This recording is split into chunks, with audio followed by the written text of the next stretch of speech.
Spoštovane gledalke, spoštovani gledalci, lepo pozdravljeni na kanalu Televizije Jaz, kjer za vas v tej predvolilni kampanji, ki poteka oziroma v tem predvolilnem času, nekako nudimo vse informacije, kar se tiče kandidatov in kandidatk, pa tudi list vezanih na volitve, ki bodo 20. novembra.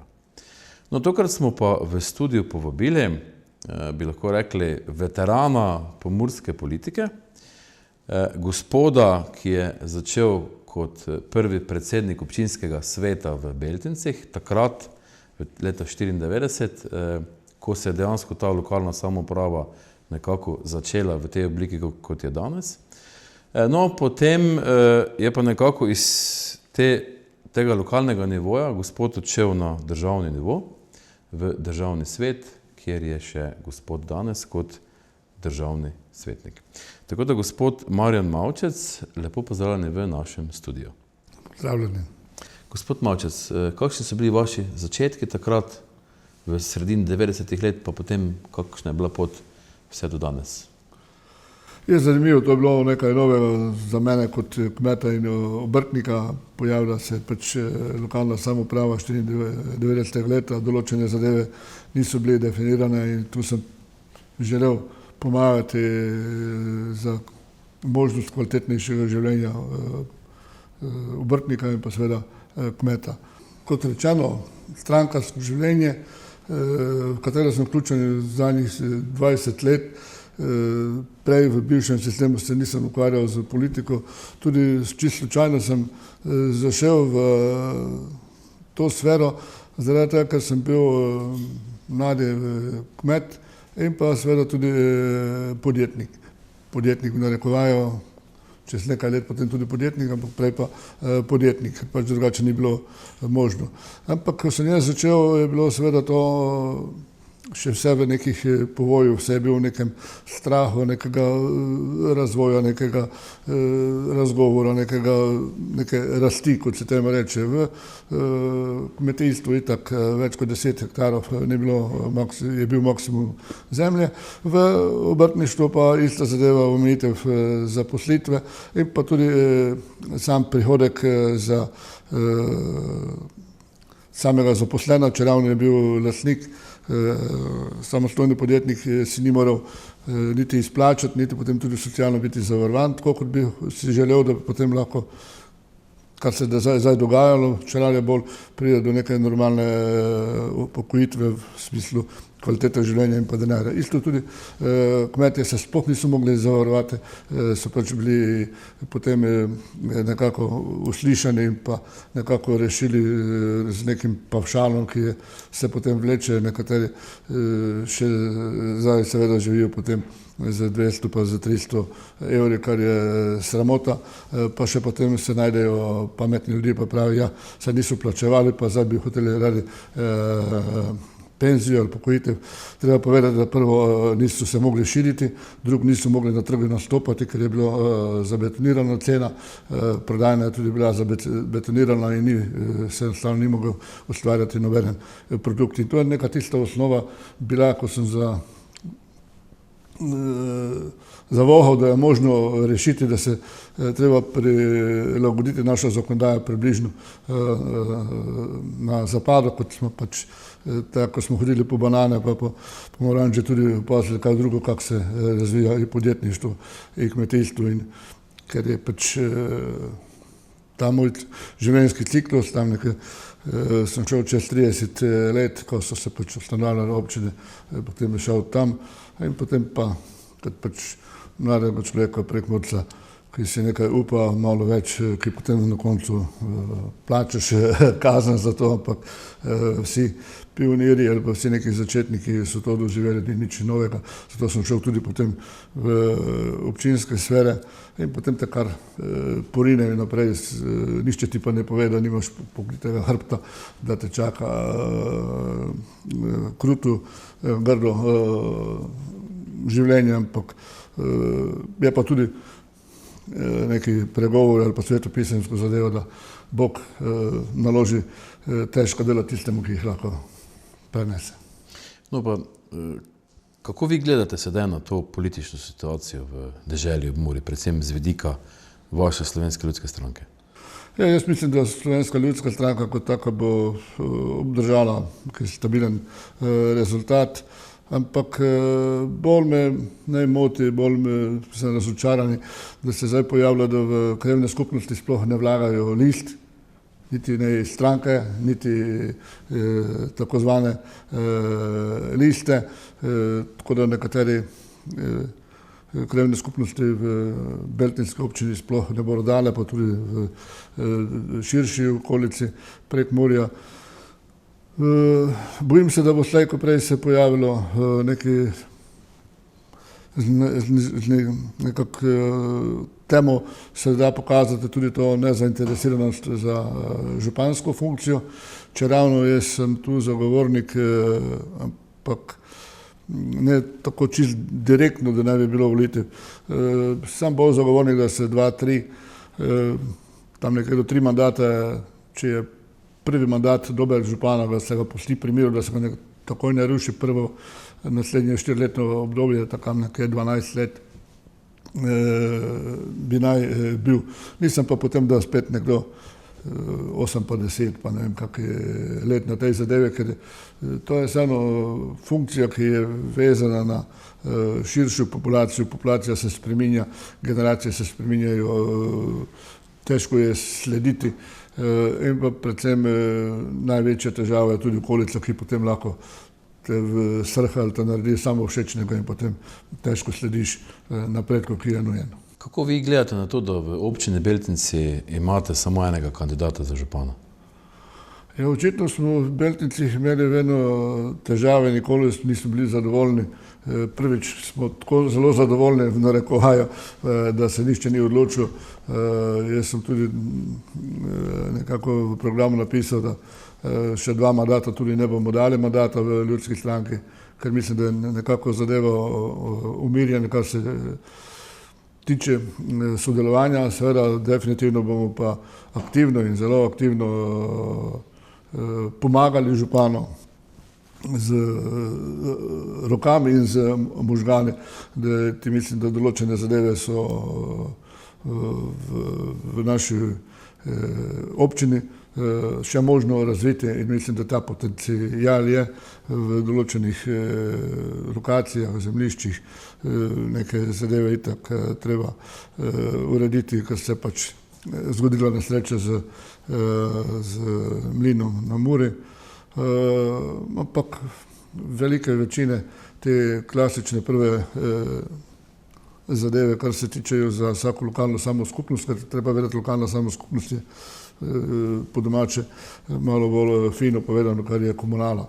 Komunala porihtana, poti, ceste, te zadeve se več ali manj razvijajo, zelo družbeno življenje tudi zelo dobro urejeno od pevskih zborov pa do ostalih športnih aktivnosti, definitivno tudi nekako je zdaj na prelomnici nekako odločitev glede ženskega nogometnega kluba, ki sem ga tudi sam pripeljal v Preden bi šla midva na te vsebinske zadeve, bi pa še vas vseeno sprašal, tudi glede, če smo že pri lokalnih volitvah, pa pri nastopu teh kandidatov, ampak predvsem te liste, ne? Nekako v modi so te tako imenovane nestrankarske liste. Kako vi gledate na to, da je vedno več takih list, ki se nekako prijavljajo na lokalne volitve? Ja, nažalost, to so najde neko tržno narekovaje nišo, ki je pa potem problem, ne? Imamo še drugi problem, ker pač nimamo regij in je tu potem lovi ga, drži ga, ne? In jaz sem definitivno proti, mislim, da to ni zadeva, za katero smo se tako rečeno borili smo se za strankarski sistem, definitivno, zdaj kdo priznali, ne priznali, je pač tako mladi mogoče ne vejo, tisti, ki pa so takrat živeli, pa vejo, je to bila ena od osnovnih zadev in takih primerov po svetu, takega navala na teh neodvisni, vsi so neodvisni, če so neodvisni, potem bi pa rabo tega, pa onega ministra, pa ne vem, to željo, pa drugo željo ali pa potrebo. Ja ne vem, zakaj bi se skrivali, ker če od mikrofona stopi stran 1 meter, bo pa rekel, ja, saj veš to zaradi pač tako, ne, ko ga vprašaš, ker jaz nisem za neko strankarsko življenje, ki je zapečateno, ki ni dinamično, ki se ne razvija, ki se ne pogovarja, da je to kult nekih novih malih ljudi. Ne. To je stvar ravno debate, tudi tega, kar verjetno nam manjka. Mi se sploh ne vemo skregati. Mislim, da to je že sovraštvo. To ni. Tudi če je včasih različno mnenje, pa v nekem večjem tonu, to še ne pomeni, da je to sovraštvo. Sovraštvo je hujše, ko je potlačeno in je tli notre v tebi, je to tudi problem za zdravje, pa ne samo za zdravje človeka, ampak za družbo. In mislim, da smo tu definitivno pogoreli in tu sem zelo razočaran z zgodovinarji in pa z sociologi potoke, pač na to temo sem tudi doktoriral in tudi ko pridem zdaj v te kroge pravijo, če vi mislite, da samo v nogometu pa v politiki, mi smo 5-krat bolj skregani. Predvsem kulturniki, ki bi res mogli na tej temi se skupaj gradili. Zato tudi mi nimamo osnovnih zadev tudi rešenih. Ne? Jaz sem jih vprašal, skaj pa to ne poveš. Jaz se to sploh že naša stroka ne dovoli, da razložiti. Ne? Ker ne vem, kdo sploh pa, koliko jih v Sloveniji ve, kaj o Rapalski meji, kaj ve o pariški konferenci. Eni pa drugi, od prvi pa drugi svetovni vojni.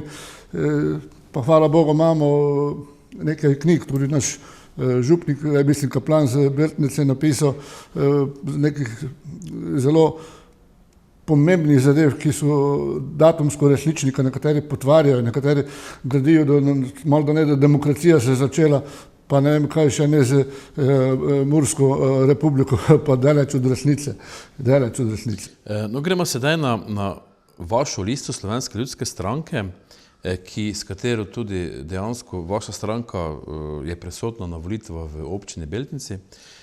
Nekako ste jo prenovili, zakaj pa, kakšne so tiste glavne točke tega programa liste Slovenske ljudske stranke? Tako, nekako je že zelo slabo kazalo, mladi nekako niso šli zraven, tudi so se navdihnuli na te tako rečene liste.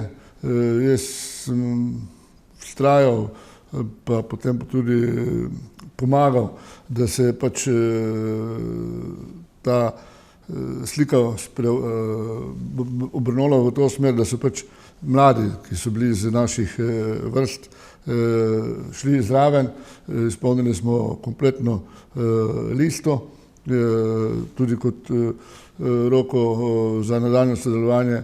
Kot sem že prej povedal, je povedano, da se pač bo nadaljevalo tisto, kar je župan in prejšnji občinski svet pripravil, sprejel, bomo pa seveda tudi aktivno, s tem, da bomo nagajali, pomagali, kaj bi se še naj naredilo, ker mi imamo veliko priložnost, ta naša avtocesta, velika borba je bila, da smo to tu naredili, to ni slučajno ratalo, to seveda nekateri ne vejo, nekateri pozabljajo in tu je priložnost, ker imamo neka območja tu pri avtocesti, ki niso zelo kvalitetne in se lahko uporabijo tudi za kaj drugo. No, to je recimo tudi nekako na velik zvon obešate to zgodbo z tem logističnim centrom.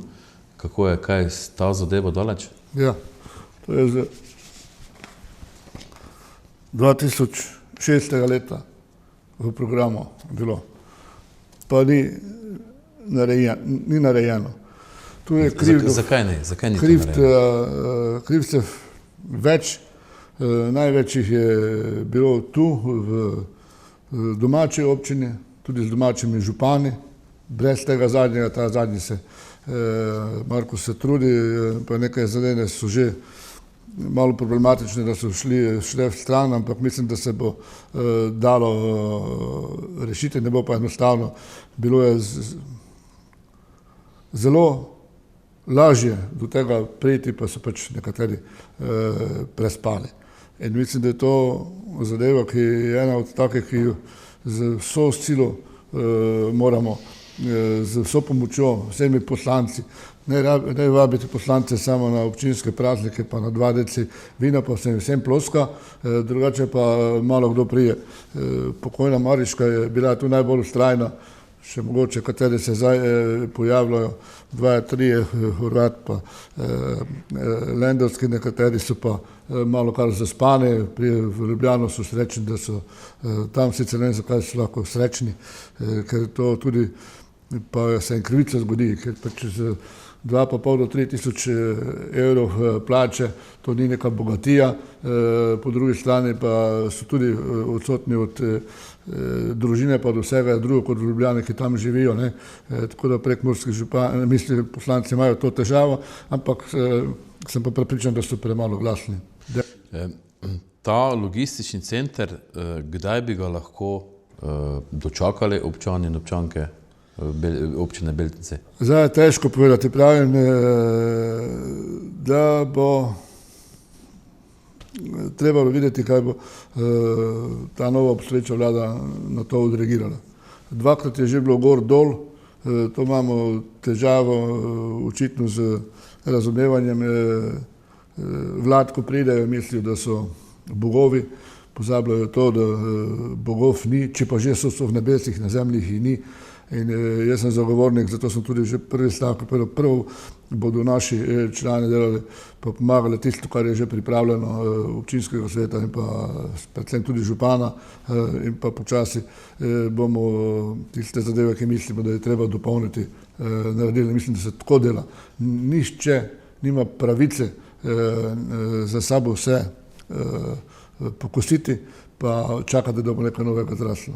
Velik poudarek v občini Beltinci je tudi turizem. Nekako se je to v zadnjih letih zelo nekako tudi razvilo.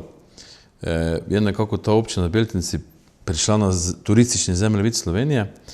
Ampak že prej ste omenili ta dogodek v Beltincih s tem nesrečnim mlinom. A je to kako sporočilo? Bog ima veliko misel, pa veliko voljo, ampak tudi veliko pomoč ti lahko da, če se v to verjame. Ta nesrečni mlin, če ravno sem jaz nekaj vrste boter, sem nekaj prvi denar zagotovil tam 95. leta ob 1:30 ali 2:30 po noči meni se zdi, da je bilo v Lipovcih, smo imeli takrat še seje občinskega sveta po vaseh, ker še nismo imeli niti prostorov. Ampak z dobro željo, z dobro voljo se pač ni poslušalo. Jaz sem bil eden od tistih, ki sem takoj, ko je ideja padla in ko je odločitev padla, da se bo gradilo, da se takoj razpiše koncesija za nekih 15 ali pa najboljše nekaj 20 let, tako kot je to evropsko primerljivo, ker drugače to ne more funkcionirati. Zdaj se je to zgodilo se je, ampak z vsem spoštovanjem ne morejo javni delavci, niti nimajo interesa, niti volje, niti znanja, da pač z tem gospodarijo, to mora biti jasna koncesija in seveda tisti, ki jo dobi, seveda mora vedeti, da ga čaka tu 100% zagotovilo, da kar se tiče premoženja krajevne skupnosti in pa občine, to mora biti varovano.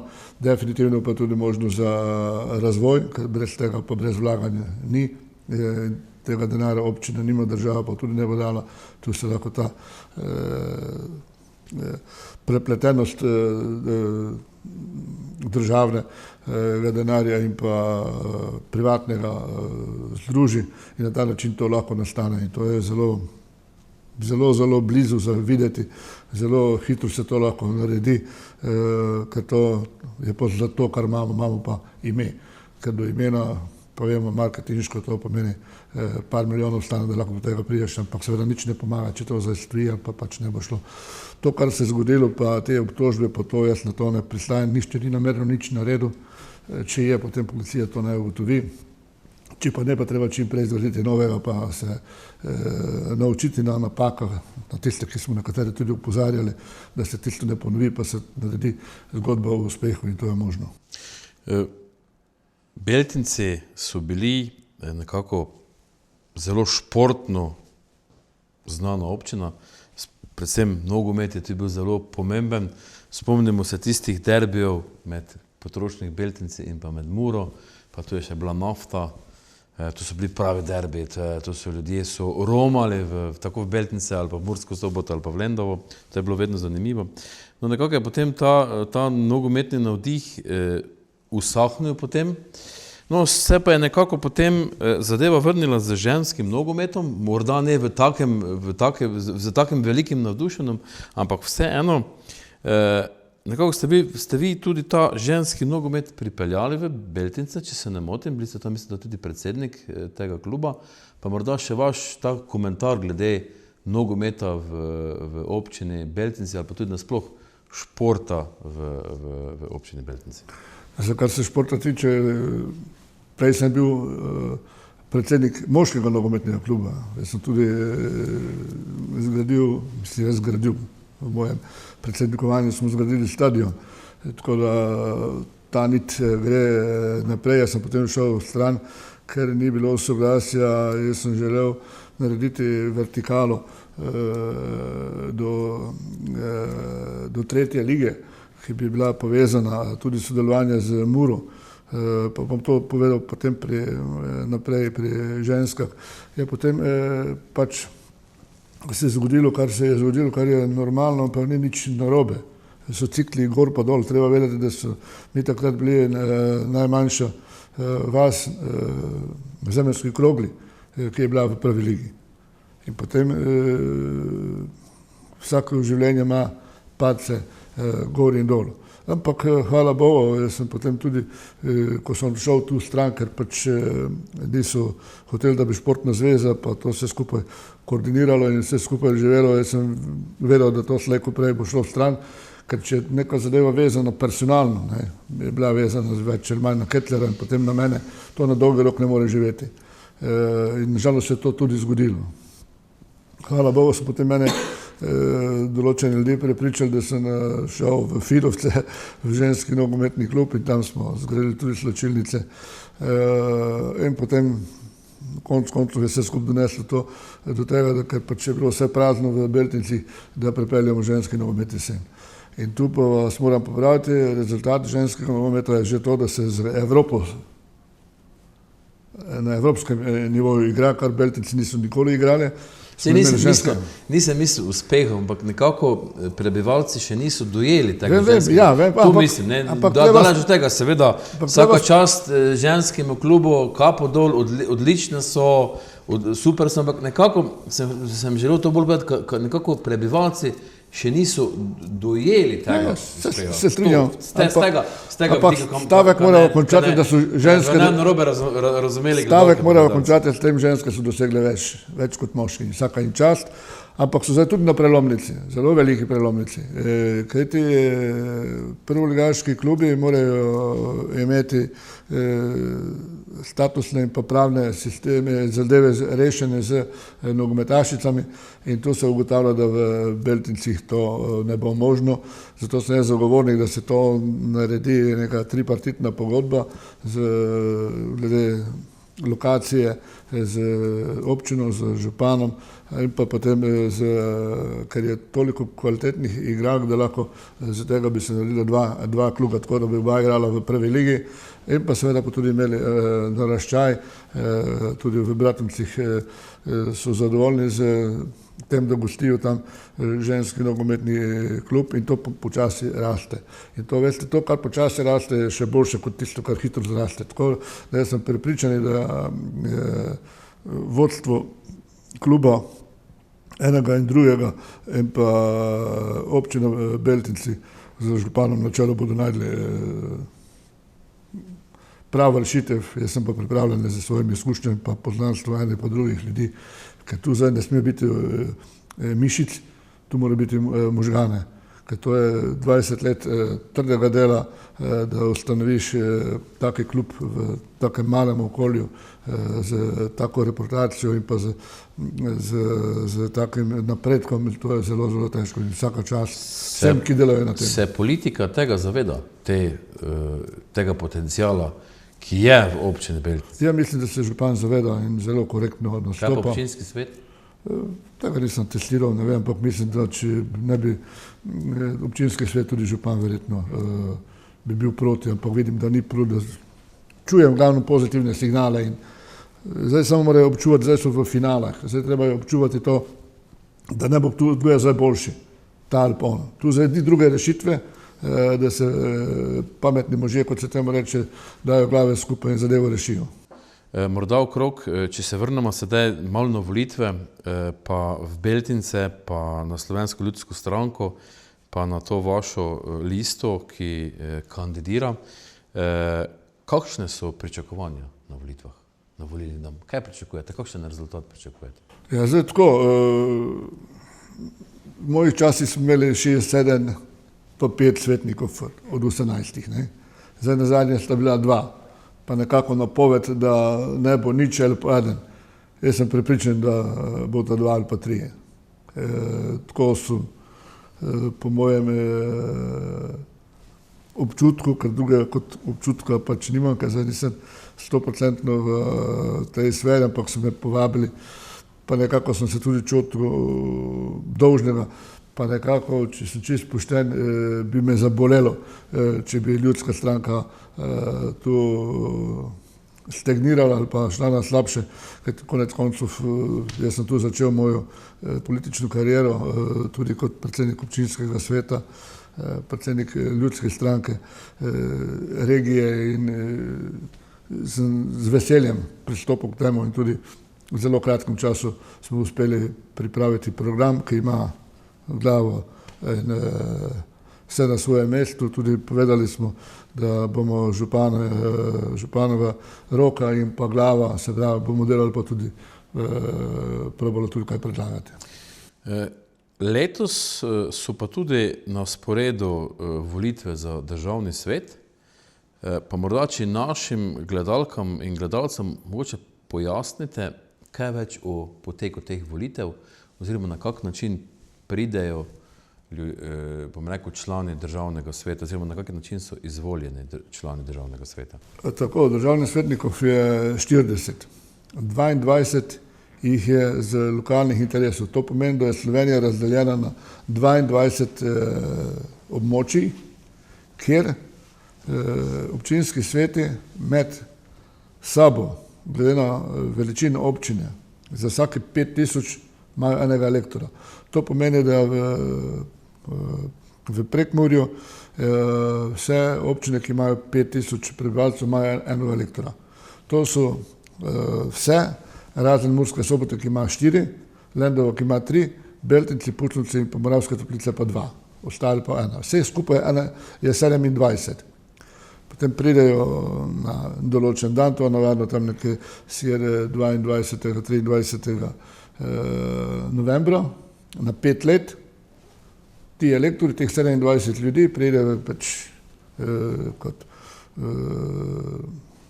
ene vrste po domače povedano elektori, to se tudi v Ameriki na podoben način volijo, ki dobijo mandat. Zboru, srečanje, volitve. Na volitve, ki dobijo mandat od svojih občinskih svetnikov. Pa oni volijo po svoji izbiri ali glede na to, kako so jim občinski sveti naročili? No, tu je pa težava malo, ne? Oni volijo po svoji izbiri. Oni so potem tisti, ki so tisti, ki določijo. In je samo en krog, večina je zvoljena, razen če sta 2 enaka, potem je žreb. To je ameriški sistem, ja. predsedniški sistem. Skoraj, ja. Ampak v Ameriki morajo tisto glasovati, kar je naročijo. Pri nas pa ne. Tu malo manjka. Glasovanje je javno ali tajno? Tajno glasovanje. In iz Prekmurja gre eden. Kak je pa na oni strani Mure? Tudi Prlekija je en potem. Tudi spravi Ljutomer, Radgona, Ljutomer. Ta bivša upravna enota. Kako kaže, kaj letos z volitvami, kdo vse kandidira in kdo ima po vašem največ možnosti? V levi breg Mure, tukaj je ta eden, tukaj tudi Beltinci spadajo, noter ne pa vse te občine, male pa do Murske Sobote. Smo 3 kandidati, gospod župan Kardinar z Dubrovnika in pa opet Jasmina z Drakičana. Nekaj živi v Ljubljani pa nekaj. Kako tu poteka volilna kampanja? Tu so kakšni golaži, so kakšni švapčiči, so kakšne podobno govarjanje teh?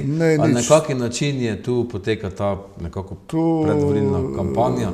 Če lahko temu tako, če lahko tako povemo. To je različno tudi po Evropi. Jaz sem napisal knjigo o tem, ker to je res ena zadeva, ki jo Slovenci zelo malo poznajo. Predvsem pa tudi, s vsem spoštovanjem, tudi novinarji, ne. In če novinarji ne vejo, potem težko ljudje vejo. Različni načini volitev je, tudi starostne kvote so, pa podobne zadeve imajo nekatere notri. Nekatere trdijo, da je ta državni svet brezzobi tiger. Pa ni res. Angleška kraljica je na slavnostni večerji povedala, da boljšega sistema na dvodomnost ni, kot je slovenski. To pa zato, da če primerjajo svojega, pri njih imajo dosmrtne mandate, so lordi, ampak ko smo pa šli pogledati to malo bolj detaljno, pa je tako, imajo 750 elektorjev, imajo pa 570 sedežev. Se pravi, 200 jih sploh ne more kjer sedeti.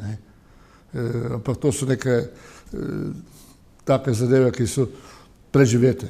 Treba vedeti, ta drugi dom je ostal vedno zaradi tega v Angliji, predvsem ko se je šlo v demokracijo, people, ljudje, navadni ljudje, so pač volili direktno.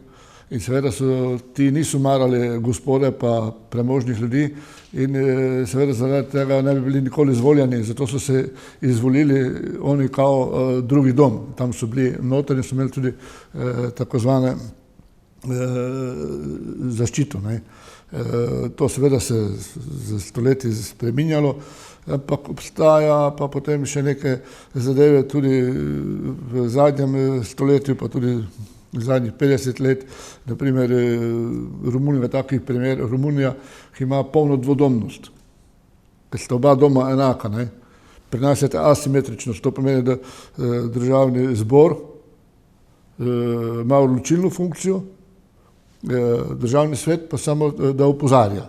Ti pa neko posvetovalno telo bi lahko razumel. Tako, ker največ državni svet naredi to, ki ni televizija zraven, ko se pripravljajo zakonodajne iniciative, potem mi naredimo posvete, ki pridejo združenja, sekcije, ki so organizirane na državnem nivoju, ki imajo neko stališče, imajo neko stroko in potem tu izmenjajo stališče z vlado.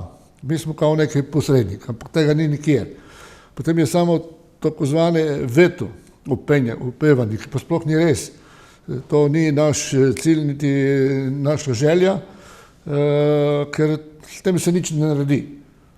Ker tudi, če se zaustavi, potem lahko državni zbor preglasuje.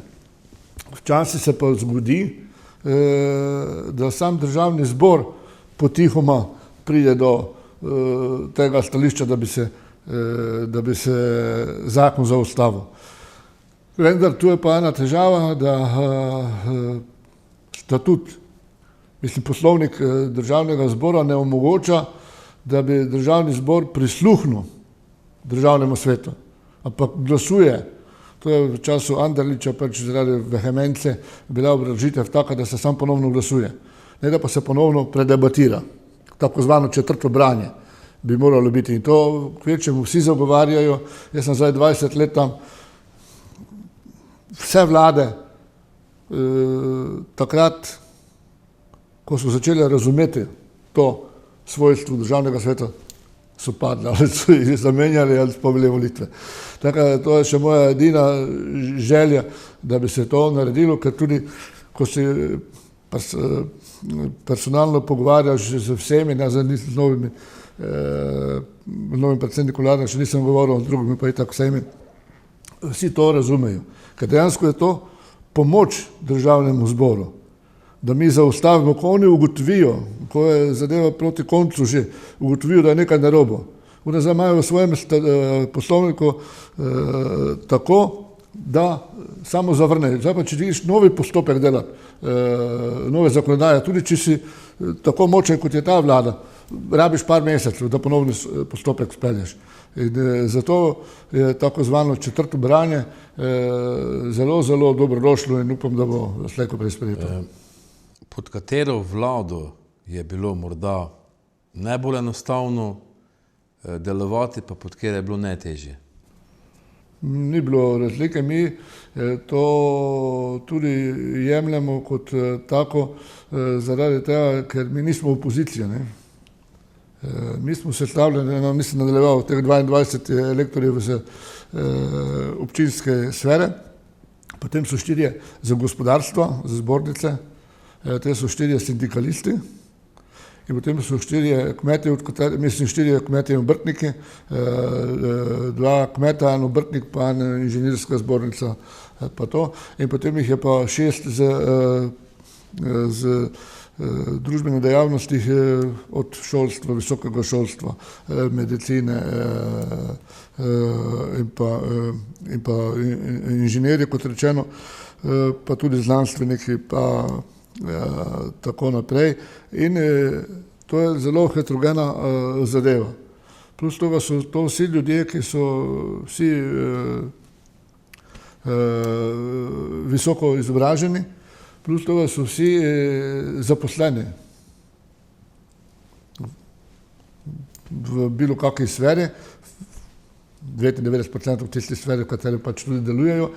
In oni prihajajo v državni svet z 100% izdelanimi zadevami, tisto, kar na terenu vklepajo, pa bilo kako, dajmo rečemo, kar se dogaja, kar zakonodaja povzroči, če se to zgodi.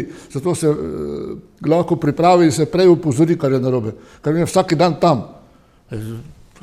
Sodelavec, druga sfera branže, ki upozori pri določeni zakonodaji, kar se tiče gospodarstva ali pa šolstva ali pa znanosti, športa, medicine, bilo kaj. Zato je ta kvalitetna informacija za vlado, tista, ki razume in navadno razume jo vse. Stvar je, kar se pa na vprašanje, katera je bila najlažja, katera najtežja, ni nobene razlike. Če se vrnemo sedaj na te volitve, ki bodo za državnega svetnika, pa morda izmed teh 3 kandidatov, kdo je favorit? Jaz bom volil sebe. Kdo bo pa zmagal, pa ve sam Bog. Ko je pa, se pravi, izvoljen, torej kandidat izvoljen. Jaz ne volim, da se razumem, jaz navijam za sebe. Ko je kandidat izvoljen, kakšen je potem protokol prihoda v ta državni svet? Kako je potem, da potem nekako zasede to mesto in začne za svojim delom? Isto kot v vseh